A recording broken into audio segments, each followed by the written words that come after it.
So the topic that we shall be discussing today is very close to my heart. Um, I don't know if you know, but before I ventured in the world of finance, I was an economist. So economics is my first love always, and and I was more into monetary and fiscal policy. So this topic in general is very close to my. I like this topic a lot. So the monetary and fiscal policy is something that we shall be discussing today. Um, Before I discuss what is monetary policy, I would like to share with you that every economic system in any economy in the world, there are some controllers. There are some people behind the curtain, or they can be, in front of the scene. They can be at the center stage, or they can be very discreetly hiding behind the curtain. And they run the economic show with two remote controls. So you run the economy with two, what do you call them, console or the remote controls? And one of them is called monetary policy, and the second is called fiscal policy. Monetary policy is one of the very strategic, but at the same time, very dangerous. It's like a dynamite in the hands of a novice, so he can do silly things. So the monetary policy is something where the lot of care is taken or should be taken, and this is one of the remote control through which you run the economy. Okay, you can see the name. The monetary policy is carried out through a process of well, actually, I'd better make the.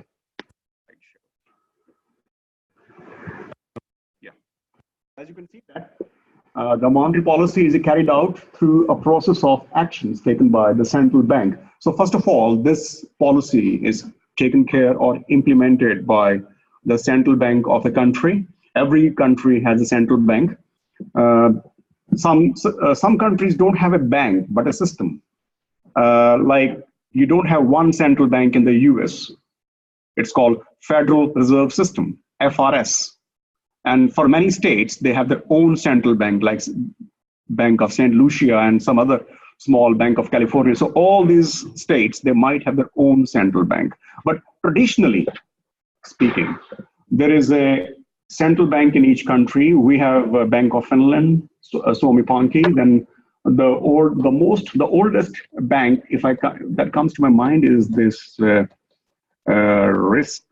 Riksbank of Sweden, I think. That is the Sverige. This is the oldest central bank in the world. And then Bank of England is a classic example. It's called Granny Bank, basically. That it's like a grandmom of all the central banks in the world, Bank of England. So it is carried out by the central bank of the country or some equivalent of a central bank, and it's controlling the supply of money, and how this money should be injected in the economic system.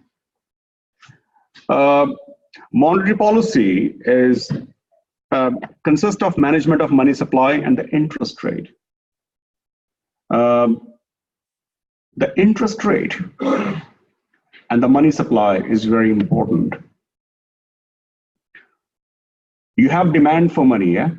Then we have supply of money. And there is a cost of supply of money. That is called rate of interest.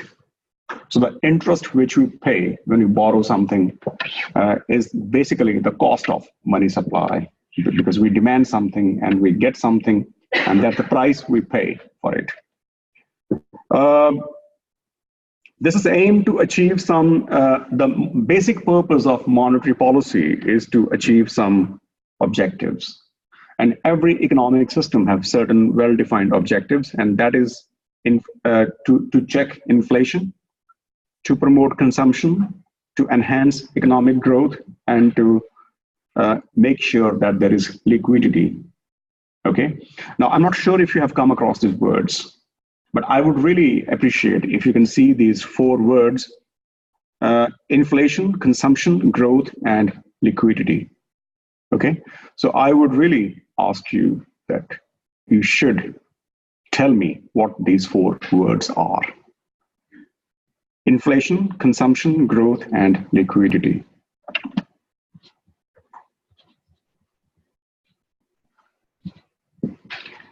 And why I'm asking you these things, this thing, because this is one of the objective of a central bank.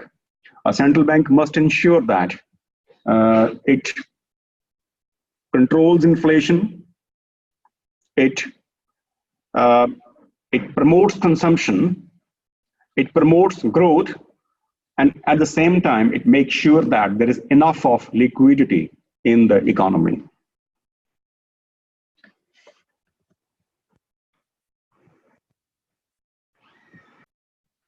Uh,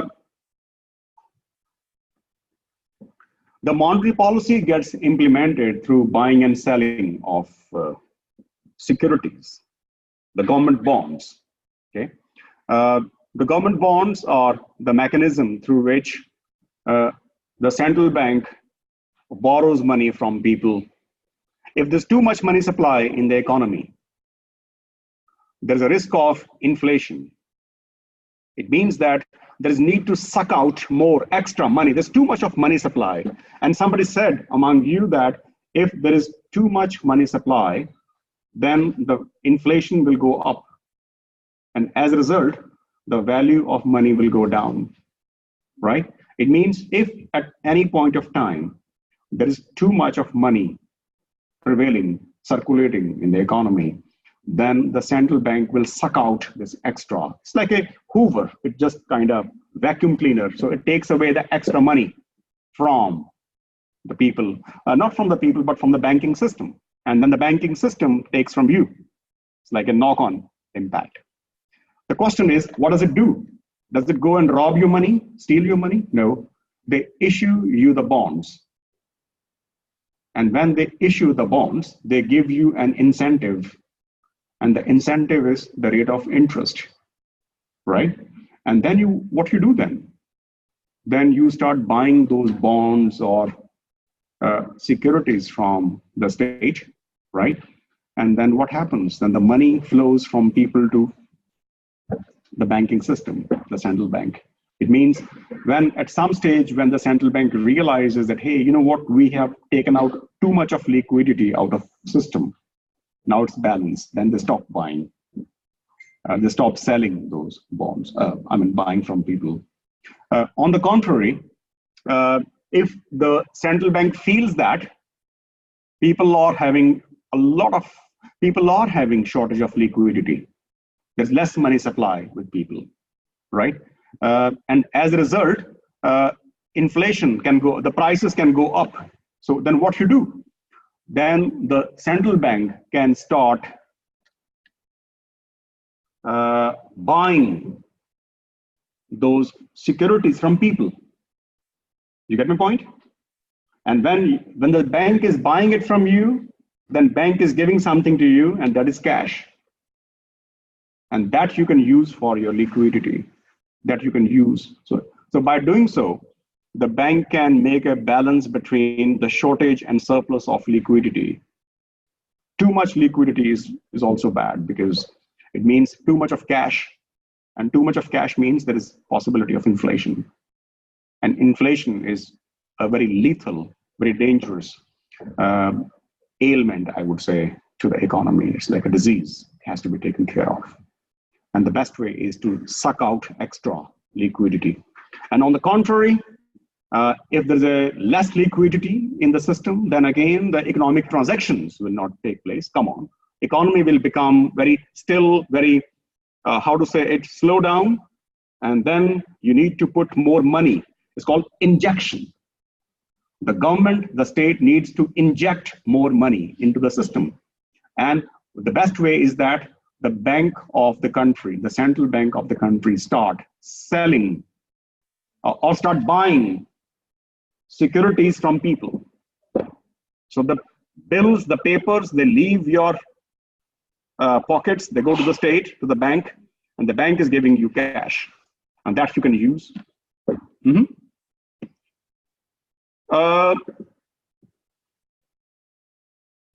Yes. Monetary policy can be either expansionary or contractionary. I think I discussed already. Expansionary, when they want to expand more money in the economy, injection, and the opposite of injection is called withdrawal. So when they take money, they withdraw money from the system. Yes.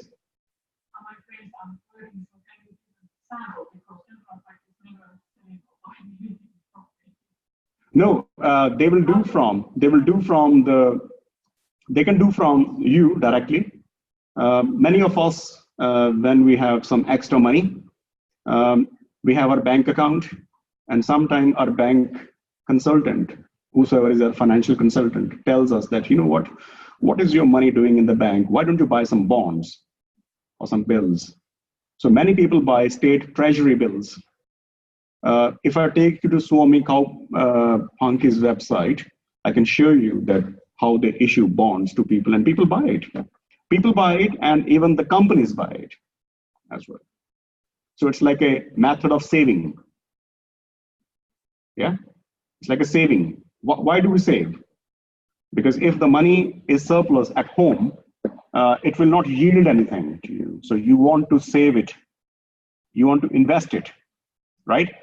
If you are a risk lover, you will invest in the share market, for example. Or if you have a lot of money, you might buy some property. But if you have some small savings, not too much, then you would rather buy some government bonds or bills. Mm-hmm. Discussed media, for example. Yeah. At least not in Finland. And as a matter of fact, Mari, many times the banks encourage you to buy these bills. And when you file your income tax return at the end of the year, and if you had bought some state these bills and bonds, then you can get some tax exemption as well. So if you make a list, if you see the list of exemptions that from where your tax can be reduced, then one of the different things, among the different things, is that how much you have saved in these central banks' bills and bonds. And I'm using the word bill and bond. The bills are used for the short period, and the bonds are used for the long period. Okay? If I come from the working class and I have some small saving, and I buy the Bank of Finland's bills, and the bank will give me 1% interest a year. It's better than nothing at home. And if I do this investment for less than a year, it will be called a bill. And if it is for a year and more, it will be called a bond. Okay, bills and bonds. The difference between the bill is that it's for a short, and by the way, we call them treasury.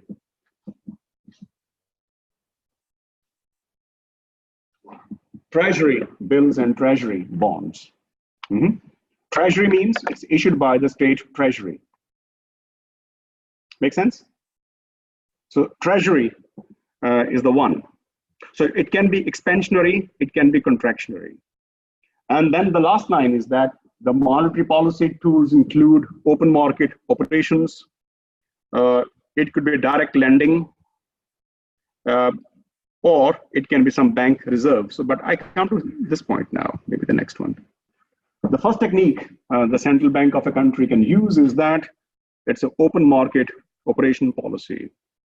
And what do we do here in the open market operation policy? Is that buying and selling of short-term bills or bonds on the open market using newly created bank reserves. So the open market is that the bank can add or withdraw money from the system. Okay, if the bank wants to expand money supply, bank feels that there is less money, and because of less money, consumers are not able to buy, and the sellers and the businesses, they can't run their factory because they don't have money to pay wages or buy raw material. And there's a fear of recession.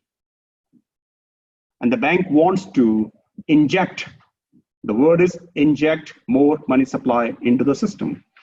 Then bank can do the open market policy. Normally, the central bank always deals with you through the commercial banks like Nordea or OP or the other banks, Danske. But here, the word is open market. The central bank can come in touch with you directly. How? Well, the central bank wants to expand more money. The bank will buy bills and bonds from you. And when you sell to the bank will give you money. And that money you use for your transactions. So this is, the money will be flowing from the central bank towards the people and the institutions. This is called open market operation policy. And on the contrary, if there is a fear of inflation, the central bank economists, they feel that there is too much of money supply. And as a result, economy can become overheated and there can be inflation, there can be kind of problem in the economy. We need to take this extra money out. Then, as I said before, the central bank will start selling the bills and bonds to people. People pay to the central bank. So money flows from people towards the central bank. So it's a very simple strategy. Okay? And this is for the short term. And as a result, the interest rate is also getting affected because if the central bank wants to encourage you to buy the bills, right? Then the central bank can only do it if it offers you some interest. So it raises interest. See the point? I'm a consumer and I have some 100 euros surplus in my wallet. And the interest rate is 0%, very low. I would rather consume it. I would rather consume it. Now the state wants that, you know what, you shouldn't consume it. You should give it to me. And I asked the central bank, why should I give it to you? What would you give me? 0% rate of interest? Yeah, yes, he has a reason. All right, let's increase the rate of interest to 2%. Now when I go to a store or a pub or a bar, sorry, good examples, and I am going to spend my 100 euros, you know what? I have an opportunity cost of enjoyment. I repeat my word? Now the interest rate is more, 2%, from 0 to 2%. And I'm going to spend this 100 euros. I'm thinking of spending this 100 euros on some party or something. And I said that now there is a higher opportunity cost of having fun. What does it mean? It means that earlier, had I consumed this 100 euros just on fun and frolic, I would have lost nothing, no income. It was 0% interest. But now, if I do a party and I spend this 100 euros, I have a cost. The cost is that, alternatively, I could have made this 100 euros to 102. So as this interest rate will go up, I would be dissuaded from consumption and persuaded towards savings. And then I would buy what? The bills issued by the treasury of the central bank. So my money is going towards the state. I have an incentive to save. Come on, why should I save when there is no incentive? You get my point? On the contrary, if the interest, if there's a high fear of inflation, there is a recession, and then the state thinks that people need to get more money They should not buy the bills from me. Instead, they should use this money. Then it can reduce the interest rate to encourage people to consume it. Because if I have a €100 note and there is a low interest rate, why should I buy state bills? But if the interest rate is high, then I have a motivation not to consume, but to save. Save where? One of the form of saving is to buy bills or bonds of the bank's treasury. Make sense? So that is why the rate of interest is very important here. I'm not sure if you have heard about the word qualitative and quantitative easing. Have you heard qualitative and quantitative easing? Quantitative easing is that when the state wants you to consume more, whatever, and they are buying bills from you and giving you money to spend on without making any discrimination that you should spend here and you should not spend there. It's a non-discriminatory expansion of the economy. That is called quantitative easing. But qualitative is that they say that we want to encourage forestry, we want to encourage IT sector, we want to encourage these sectors, but we don't want to encourage, for example, petrochemical sector. So here they are encouraging you to buy those. So they are providing you only incentive on the bonds, which are coming from the IT sector or the technology sector or the forestry sector.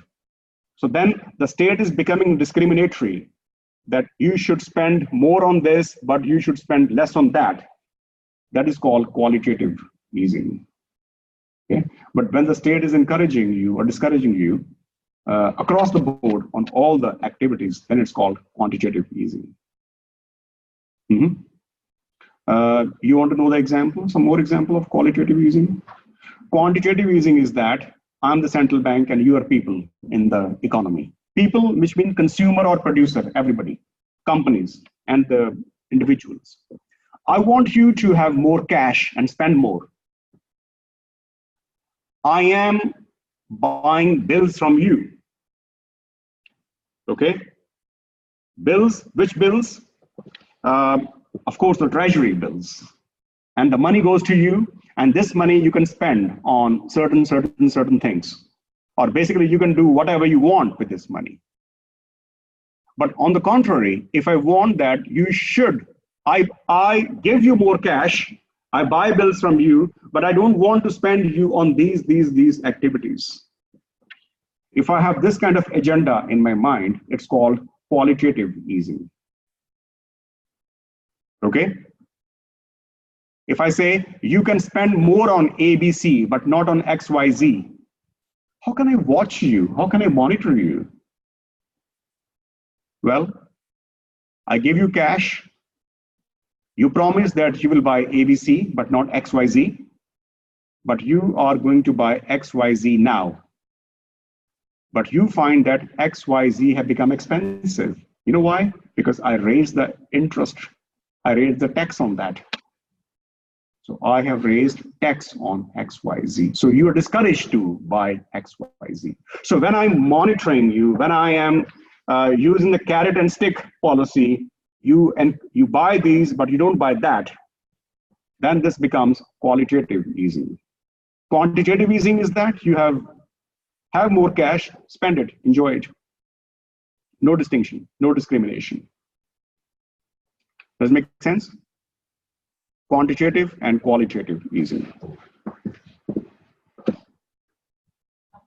Then back to the controlling, or is it then the government? It has to be in cooperation with the government, because the government is the one who puts taxes, right? And by the way, it's a good question, because the money supply is actually done by the central bank of the country, which is considered to be an autonomous institution, right? But in reality, the central bank is, in a way, is following the same policy which the government wants it. So they can never be in conflict with one another. They cooperate, they must cooperate. If the state wants to have low inflation, right? The Minister of Finance of Finland say, hey, inflation should go down. Then the governor of central bank have to follow contractionary policy, not expansionary policy. Okay? If the Minister of Finance of Finland say, we need to check inflation, there's a fear of inflation, and the governor of Bank of Finland is expending more money, that is contradiction. So they have to be, these two top officials, these two big authorities, they have to be in cooperation with one another. Of course, Minister of Finance will be a politician, and the head of central bank would be a bureaucrat. So I don't know how well politician and bureaucrat go together, but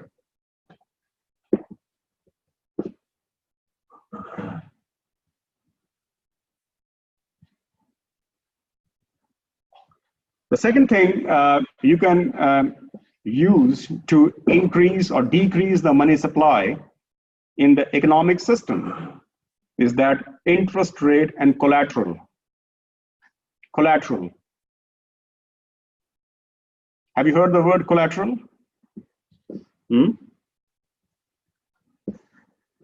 If the, you see the, how to say it, the relationship between central bank, my bank, let's say Nordea, and myself is like a wholesaler, retailer, and consumer. If wholesaler increase the price, the retailer will also increase the price, and hence consumer will pay more price.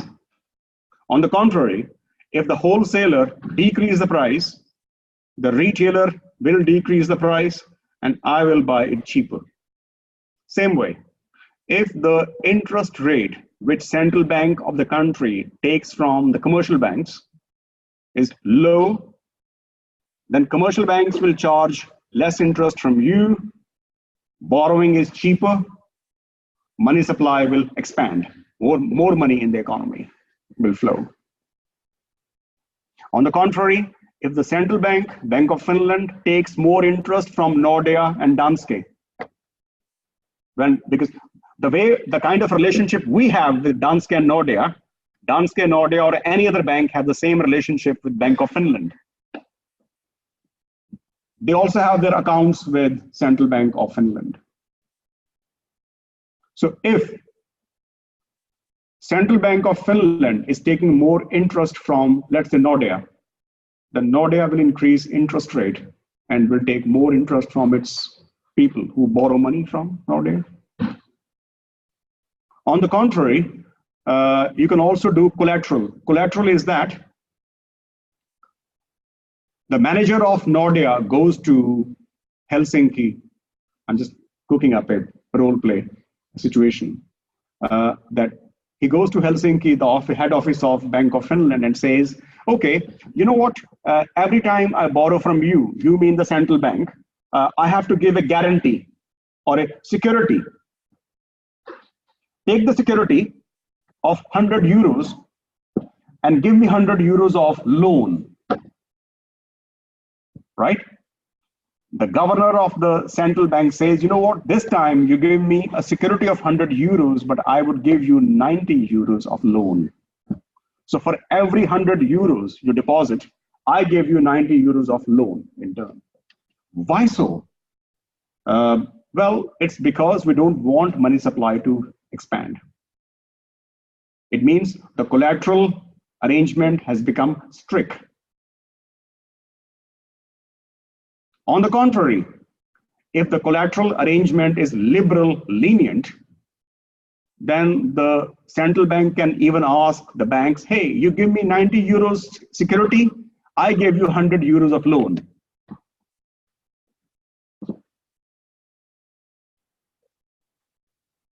Like, for example, when you borrow from the bank, do you just go and borrow money? Is life so easy? Don't you have the collateral? Collateral means, don't you give some security to the bank? And if you want to take 100,000 euros from as a loan, you might have to give 150,000 euros security deposit, isn't it? Let's say you want to, maybe I take a pause here. The third thing is change in the reserve requirement. The reserve requirement is that reserve requirement is something like collateral requirement. Reserve requirements mean the bank says, who says? The central bank says. And central bank not only says, the central banks give a dictation to all the commercial banks in Finland that, you know what?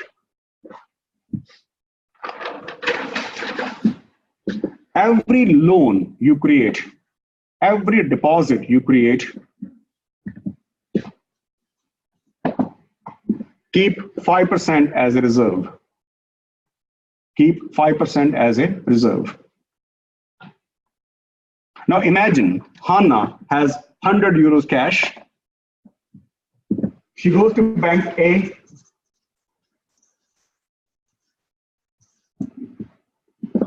Bank A is richer by 100 euros. Okay? And what is the requirement of margin? Reserve? 5%. From this extra 100 euros which bank has, bank can only give 95 euros as a loan to somebody. Okay?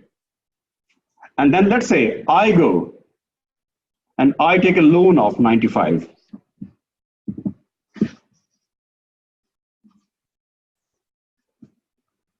And I make a payment to Bilal with 95. Let's imagine Bilal, I make this payment to his account. And let's say Bilal's account is with bank B. Bank B is up by 95 euros, right? And what is 5% of 95? It's difficult to, let's say 91.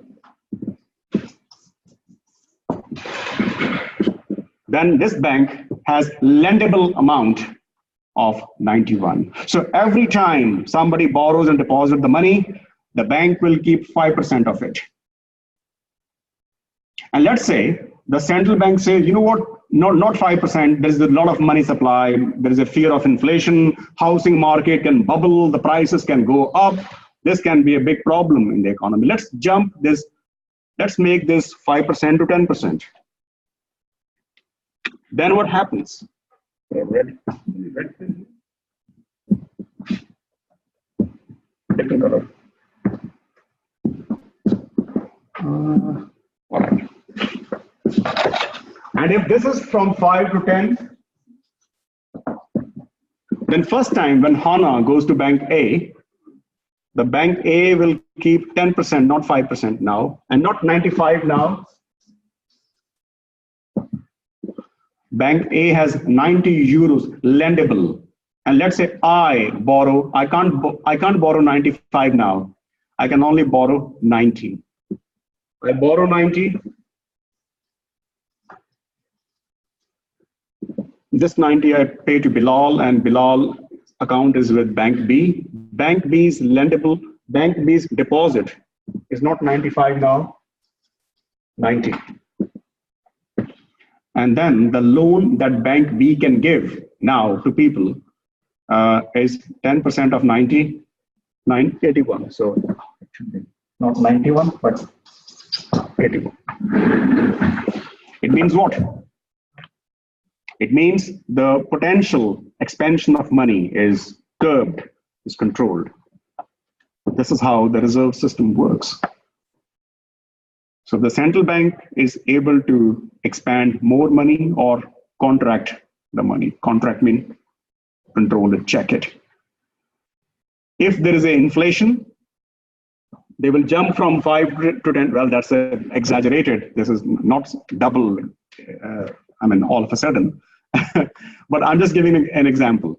And on the contrary, if the central bank wants more economic activities, they want to foster, they want to provide sort of impetus that we should increase activities in the economy, then they would lower the reserve so that banks have more lendable amount. Banks have more lendable amount. Lendable means which they can potentially give loans to the people.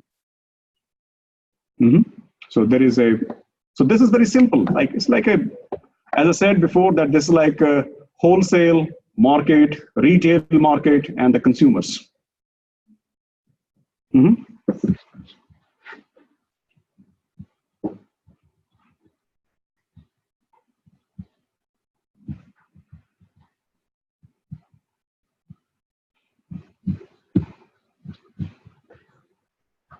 So any questions about monetary policy? So who runs the monetary policy? Very quickly. Central bank of the country that runs the monetary policy. Now comes the next remote that we have in our hands, and that is called fiscal policy. Fiscal. I must say that monetary policy was basically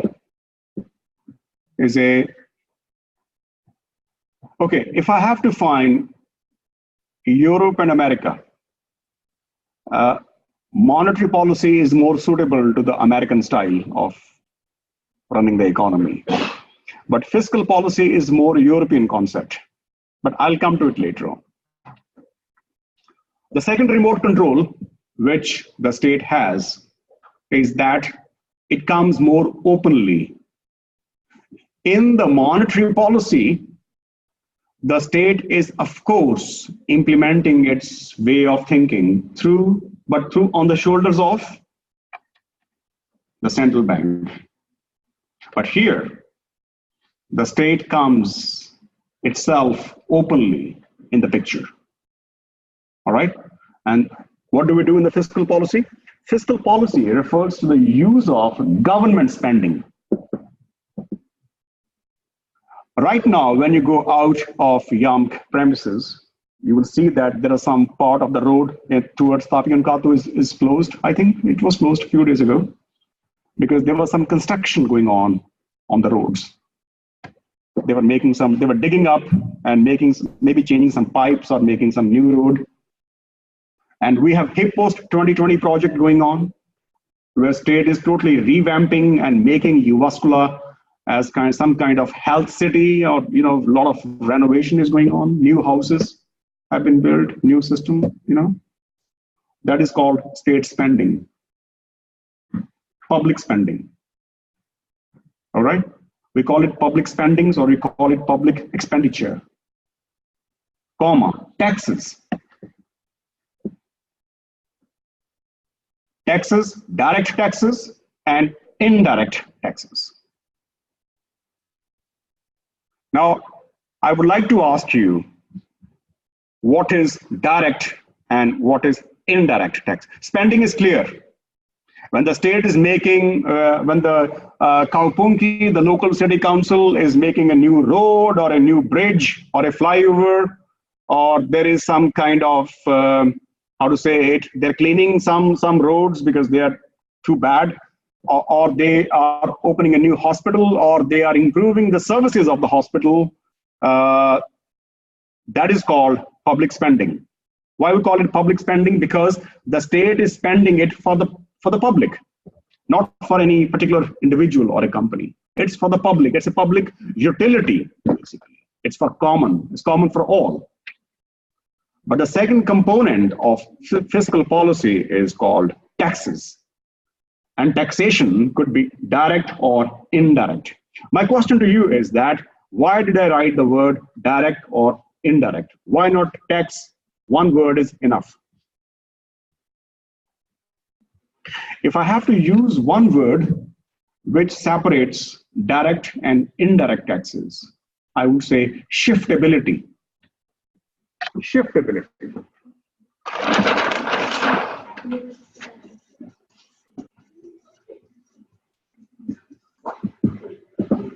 Direct taxes are shiftable.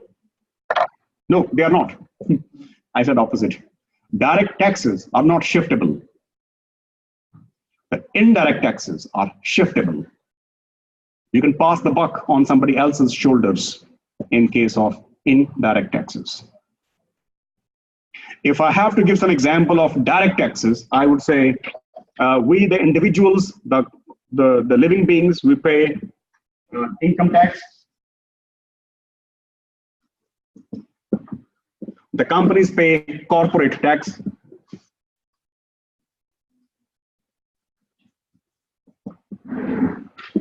When we have some wealth, it's wealth tax.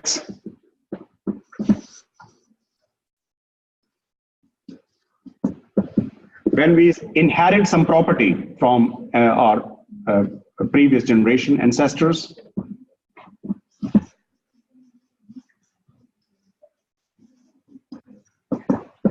it's inheritance tax, and even the death tax when people die. You see what? Even death is so expensive. You know, we can't even die peacefully. Come on, we have to pay tax on death. So the death tax.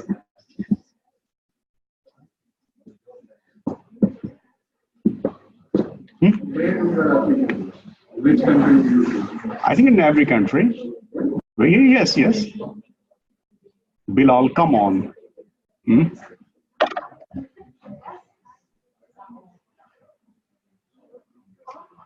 So these are these are some examples of direct taxes.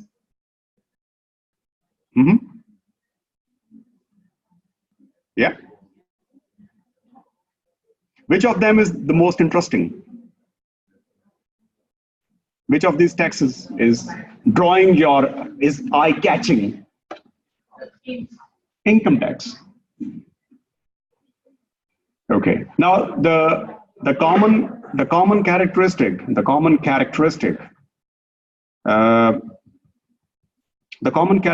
of this tax is that the tax is intended on you.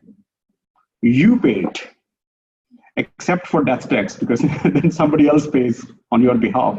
Unfortunately, you are no longer there to pay it. But basically, the tax is intended on you, and you pay it. All right? The companies the tax that pay is called corporate tax. The tax which I pay or you pay when you will be paying, maybe you pay already, at the end of the year when you file your tax return, is income tax. But wait a sec. When I go to buy grocery and I buy a chocolate, and then I pay some excise duty on it, sales tax, VAT, that is called indirect tax. So if I make a list of indirect taxes, these are direct taxes, so I should say direct. And if I make a list of indirect taxes,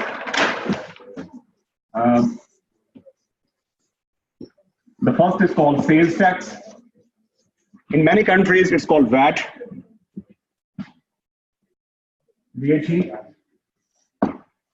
The second tax comes to my mind is excise duty.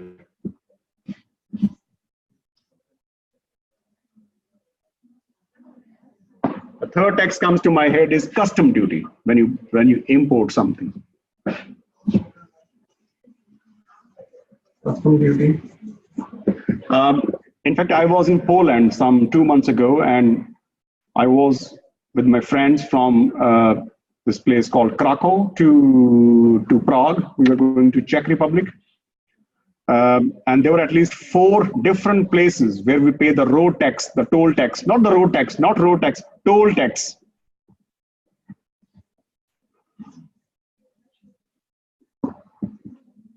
You know toll tax? Do you know the toll tax?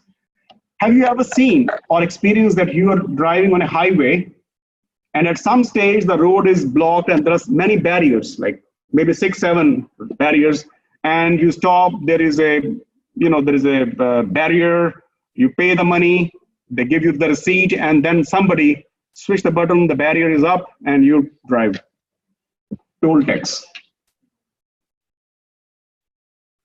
Okay, and toll tax is a temporary arrangement when the state wants to make some new roads or repair some roads. They want to recover the money from the users. So the one who uses, pay it. Simple. Don't use the road, don't pay it. If you want to drive on that road, pay it. Simple. It's like a pay-as-you-go philosophy. Do you get my point? If you look at these, they have a common element. The element is shiftability. For instance, I am a seller.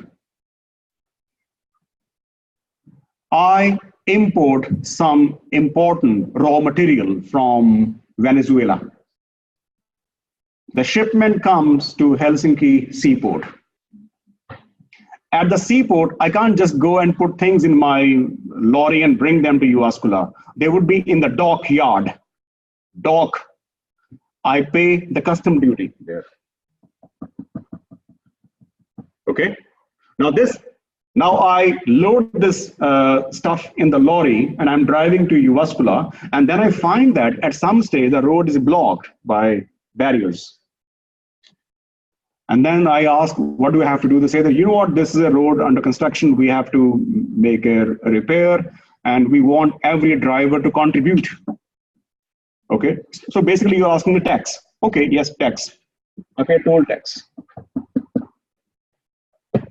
Okay, then I bring this raw material to my factory and I'm processing it and I produce something.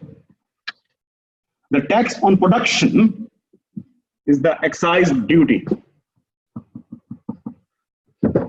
And then these goods are with the shop, some retail shop. And this retail shop is selling to the customers. Then there is sales tax. So I bring my shipment from Helsinki, custom duty, or the import duty. On the way, I pay for the additional construction of roads, toll tax. With that input, I'm making some manufacturing. On this manufacturing, I pay excise duty. And when the finished product is sold, it's sales tax. Now, the one common characteristic of these taxes, or this example, is that there is an element of shiftability. Because if I pay custom duty, if I pay toll tax, if I pay excise duty, if I pay sales tax, I would be able to recover it from my customer. Excise duty, I pay as a producer, but then I sell my output to Siva. No, there's no Siva now. To Prisma, to these shops, Lidl, all right, and I recover from them. So I'm a supplier to a retail shop and I recover this tax from them by charging more price. And they say, Shab, why are you charging more price? Come on, the custom duty is more. There's more toll taxes on the way. All right. And then what they do, they add this price, which they are very angry with me, but they say, don't worry, we will pass the buck to the consumers.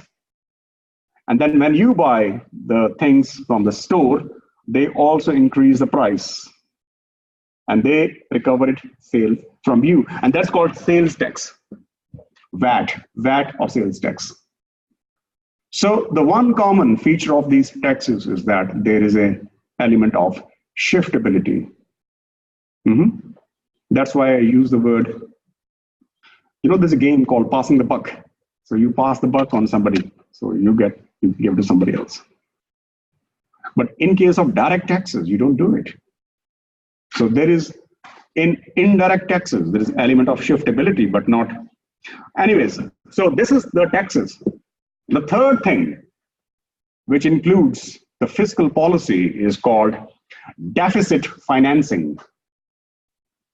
Deficit financing and surplus financing. Do you see somewhere? So fiscal policy is called government spending, taxation, okay? Can there be negative taxation? Can tax be positive? Is tax positive? Positive percentage, 3%, 4%? Is it positive? Can it be zero? Can it be negative? Yes, for example, if you buy an electric car, the government will give you like Subsidy. yeah. So the negative of tax or the negative tax is called subsidy. I'm not writing a separate word for it, but this is a negative tax. So when the tax is on you, it's like the government is penalizing you, right? But on the contrary, when the government gives you something, it's like a subsidy. So the negative tax. Okay.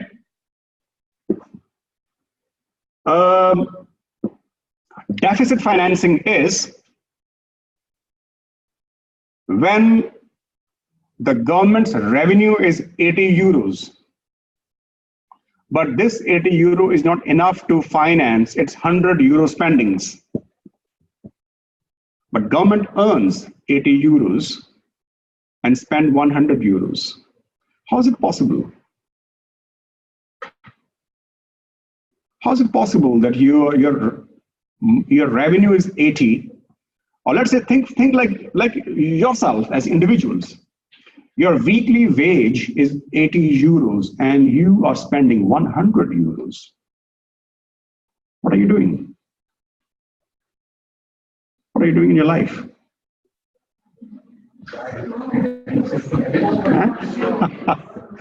Your weekly income is 80 euros and you're spending 100 euros. Okay. Please tell me, what are you doing to make it 100 euros spending? What do you do? Loans, borrowings. Yeah? Can I say loans, borrowings? State also borrows. The countries also borrow. The countries can borrow. Wait a sec. Countries can borrow within the country. It's called internal borrowing. Did I give you an example of borrowing from its own people today? Did I give you any example? Which was that example, Murray? Exactly. Bills and bonds. Bills and bonds, like mills and booms. Bills and bonds. Bills and bonds. In one, wait a sec. So, we discussed today that when there is too much of money supply, the government issues bonds, give it to you, and you give money to the state, to the bank. Basically, you are lending this money to the state. Are you not? It's a lending. And in turn, what states give you? The rate of interest. If there is no interest, they will not give you anything. Come on. Isn't?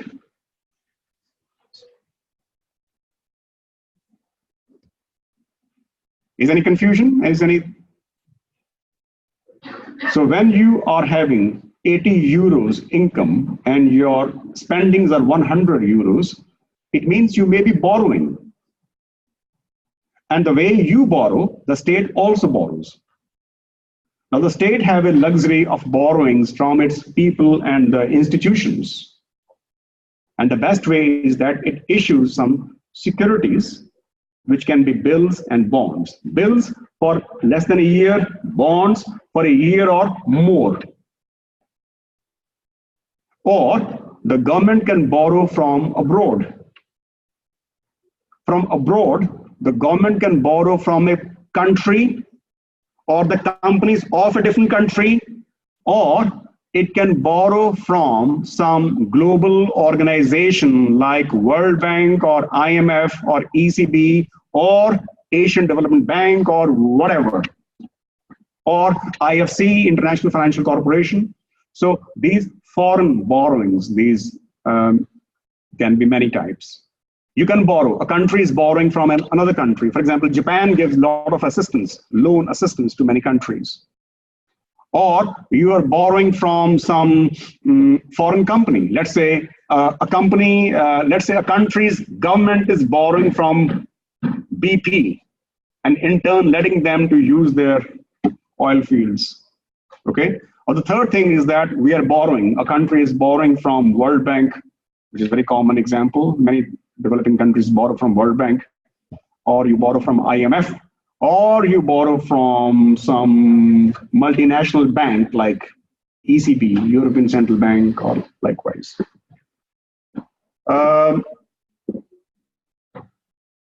Any other way? Let's say your spending is 100, your income is 80, 10 euros you borrow. So you have now 90, right? There is a deficit of 100, still 10. Where does it come from? Where does it come from? Yes. Okay, you can use past savings. All right, let's say past saving 2 euros, 92.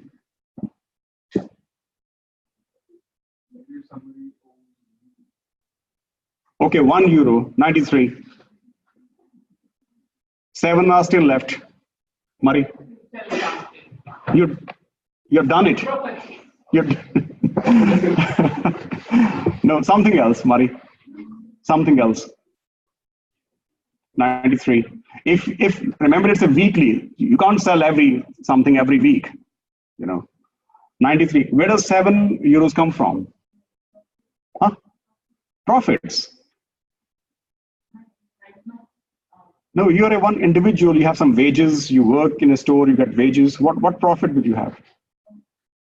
93. 7 euros. You can't do anything. You can't do anything. But you know what? The government can do. The government will go print. They will go and press the printing press. Press the button of the printing press, and then the money coming out. You can't do it. You try to have a printing press, and then the police will come and catch you. You don't try it, okay? Right? But this extra 7 euros, this is called altogether when the borrowings, all these things which you said, plus the printing of more money. So all those measures which are bridging the gap between your spendings and your income. So this gap is called deficit financing. Deficit financing. Look at the word deficit. Deficit is your income is 80, your spending is 100, so there's a deficit. And then the word comes financing. How do you cover it? Financing means covering it. Covering it. Is it time? Okay. Time flies. It's called deficit financing, not the time flying, but the gap you fill between the spending and the income. Okay. Thank you so much. Thanks for being very patient.